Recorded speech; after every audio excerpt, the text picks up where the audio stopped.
This channel does not promote any violent, harmful, or illegal activities. All content provided by this channel is meant for an educational purpose only. SIR আতঙ্কে ফের মৃত্যুর অভিযোগ। পরিবারের দাবি, আতঙ্কে হৃদরোগে আক্রান্ত হয়ে মৃত্যু হয়েছে বৃদ্ধার।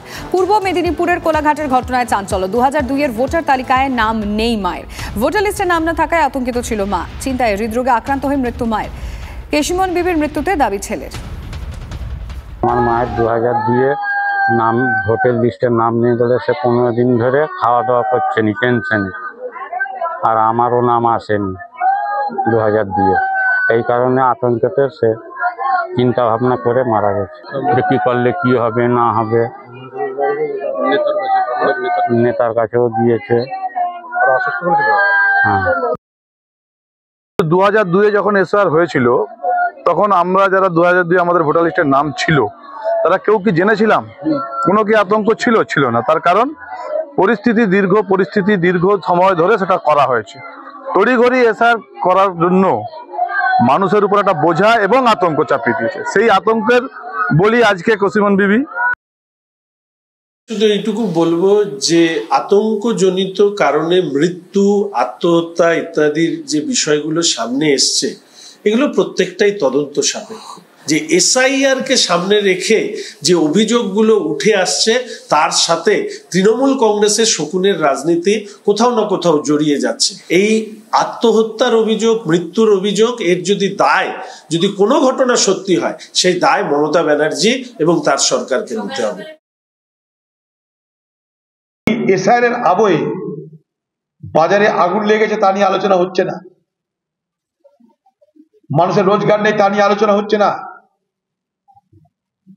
ঘরে ঘরে রান্নাঘরে আগুন লেগে গেছে, বাজারে যান কিনতে যান কিছু, তা নিয়ে কিন্তু আলোচনা হচ্ছে না, চাকরি নিয়ে আলোচনা হচ্ছে না। এসআইআর সারা বাংলার মানুষ তাতেই আতঙ্কে দৌড়ে বেড়াচ্ছে। সেই আতঙ্ক দূর করার দায়িত্ব কার? রাজ্যের এবং নির্বাচন কমিশনের।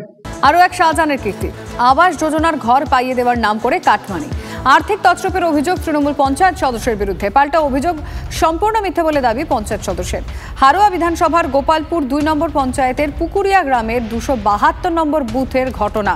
আরও এক শাহজাহানের কীর্তি সম্পর্কে কি তথ্য সামনে আসছে দীপঙ্কর আমাদের রিপোর্টার জানাবেন। দীপঙ্কর, দেখো, একদম এই প্রশ্ন শাহজাহানকে ঘিরে যেমন উঠেছে, স্বাভাবিকভাবেই আবাস যোজনার ঘর পাইয়ে দেওয়ার নাম করে কাটমানি, আর্থিক তছরূপের অভিযোগ এক্ষেত্রে পঞ্চায়েত সদস্যের বিরুদ্ধে, এবং যার পেছনে রয়েছে শাহজাহান।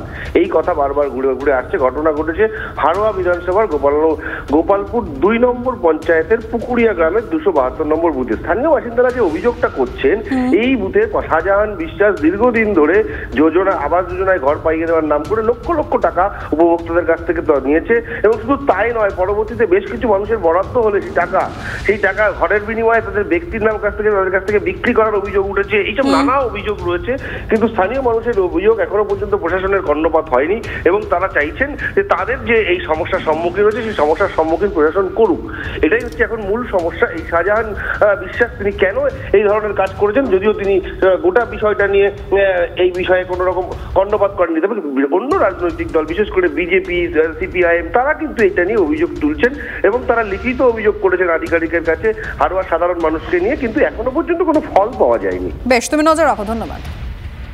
ঘটনাটা হচ্ছে অ্যাকচুয়ালি 271 নম্বর বুথের মেম্বার হচ্ছে, ওটা কোন পঞ্চায়েত? ও এই সরকারি যে ঘরগুলো বেরিয়েছে, একজনের নামের ঘর একই ব্যক্তি আর একজনের দিয়েছে ঘরটা টাকার বিনিময়ে। সে দেখাতে গরিব মানুষ পয়সা করে দিতে পারিনি, যে পয়সা বেশি দিয়েছে ঘরটা তারিখ করে দিয়েছে, মানে বিক্রি করে দিয়েছে। 18-20 জনের ঘর এইরকম করেছে, বিক্রি করে দিয়েছে। 10,000, 15,000, 20,000 যার যেরকম পেরেছে তার কাছে সেইভাবে বুঝিয়ে নিয়েছে।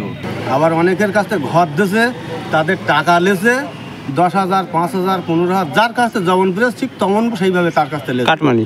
যার মাথায় যেমন বুদ্ধিটা ঢুকুত পেরেছে সেখান থেকে টাকা তুলেছে, কাটমানি নিয়েছে। হ্যাঁ, কাটমানি নিয়েছে।